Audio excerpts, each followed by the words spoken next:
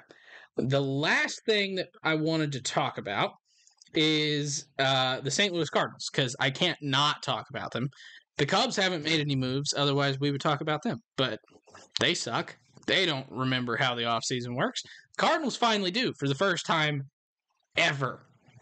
So after getting 3 starters earlier in the offseason, the Cardinals finally traded away Tyler O'Neill to Boston for Nick Robertson, who is a bullpen right-hander pitcher, and Victor Santos, who is still in the minors, another right-handed pitcher. And then they also picked up Ryan Fernandez in the Rule 5 draft, Major League portion. He is another right-handed pitcher expected to be in the bullpen. So the Cardinals now this offseason have picked up 3 starting pitchers, 1 good one and 2 that are there. Probably going to throw a decent number of innings, assuming that they don't explode. They've also got Nick Robertson, who is a 25-year-old reliever, could actually be a pretty good reliever. And Ryan Fernandez, another 25-year-old, and I don't really want to call him a prospect, but a minor league reliever who could come up and help out at some point later in the year. So the pitching staff that was abysmal last year has seen a lot of turnover, and this could end up working out. It might not, but awesome. My question is, Tyler O'Neill's gone. last year, and we talked about it earlier today, the Cardinals had this logjam in the outfield where basically there were so many players that none of them could get regular at bats, and none of them could really take a role and run with it. So now that TON's gone, how does this play out? I mean, we've got Jordan Walker, and then we've got Dylan Carlson, Alec Burleson, Tommy Edman is expected to play center field this year. I feel like I'm missing one more. Richie Palacios. So we have 6 outfielders now. Juan Yepes is gone. Tyler O'Neill's gone. Did you say Burleson? Yes, I did say Burleson. Okay. Yeah, so I think it's honestly pretty straightforward now. It's you know that Nootbaar and Walker are going to be everyday guys, and Tommy Edman's probably going to be in the lineup at least every day if he's not switching between infield and outfield, but he's going to play a lot. And then Carlson's kind of like the 4th outfielder, and Burleson's more like a bench guy. And Palacios as well. So the one thing that is going to be interesting for me is if Mason Wynn actually gets the full-time shortstop job, 150 games a year. Because he might. It just is entirely dependent on his bat. If he does, then we've now got Donovan and Gorman, who basically play second base, period. Both of those guys need to be in the lineup, period. Well, you got DH too. You do, but I think that's where you start running out of ABs. Because is Donovan healthy? Can he actually play the field? Yeah. He will be able to next year. Okay. Yeah, he'll be healthy for the beginning of the year. But Burleson has a really, really good contact tool. An insanely good contact tool. The main thing with him is he hasn't been elevating the ball. So if they can work with him this offseason and he starts elevating, then they're going to want to get him more ABs. And with Burleson, he's not really a strong fielder. So DH is kind of the only spot for him. Gorman is a much better fielder than he used to be. But if Donovan's playing second, DH is the spot for him. You've got rest days, obviously, for Nato and Goldie, who the Cardinals are apparently talking about extensions with. Or an extension with Goldie. But I don't know. I think that moving O'Neill was a necessity. The return for him wasn't huge, but then again, he didn't have very good trade value either. I think they missed the boat, and that's what we talked about a little bit earlier on, right? They should have traded a guy last year. Yeah. But I still feel like there's almost one more guy that's going to have to go from this lineup for this to truly cement and gel and have enough ABs while also having depth. You know what I mean? They've got some good depth, I feel like, right now with the outfield. Yeah, but I still feel like there's too many guys that are major league level right now. Because Richie Palacios, we didn't talk about at all. He actually had a really good season last year in the time that he was able to play. I think that there's he deserves a shot on some team. So even if he's the guy that's gone, there's still one too many guys. Yeah, maybe. So I think the Boston side is quite interesting because obviously O'Neill has a lot of power and potential. He had a really good 2021 season, but then he's been just hampered by injuries and stuff always happens to him. And he actually has really only had that one season where he was good basically the whole way through. It was the one season that he limbered up before. Yes, he did yoga instead of powerlifting that season. And he forgot that worked? I believe so. But, just think about this guy in Fenway Park. That seems like just a perfect fit for the guy. Yeah, he'll hit everything over that wall. Yeah, no, it's literally just aim at that wall and you'll hit a ton of doubles. Probably hit a ton of homers too. And honestly, if he hits it in left center into the deep, basically center in the deep part, he'll get triples out of it too. He's fast. Right. Yeah. So That's good landing spot for Tyler O'Neill, and he's going to be obviously motivated because it's his contract year, and he wants to and get back to that 2021 and season. kind of see what you're missing to the Cardinals sort of thing, especially after what Yeah. Boris was just saying here at the winter meetings. Like, they basically said, if you have someone who can come in and replace a 2-time All-Star with this many home runs, kudos to you. And then they traded him for basically 2 no-name relievers. So shows what they think of him at this point, or basically what they could get for him. Really. What they could get for him, honestly, I think it's what Oli Marmol thinks of him. What do I know? There was definitely something going on in the clubhouse between him and Oli, and it was not great. Which is the reason that he was the one that left. Also, the fact that he's going to be a free agent after next year.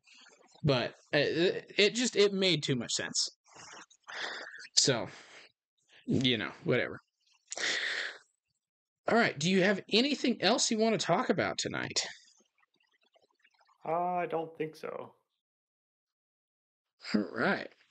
Well, that is all we have for you guys tonight. Thank you very, very much for hanging out with us. We will be back here next week, I believe. Although it's getting awfully close to Christmas, so we will let you know in the social media. But if we forget to let you know in the social media, like we do all the time, just check back in on Wednesday, and we'll record live. So that's all we got for tonight. Thank you very much, and we will see you next week. If you enjoy the podcast, please subscribe on your favorite podcasting app and YouTube to make sure you don't miss any future episodes. Join the conversation on Facebook, Twitter, Instagram, and TikTok at Getaway Day Pod. If you enjoy card collecting, check out our sister YouTube channel at Getaway Day Cards.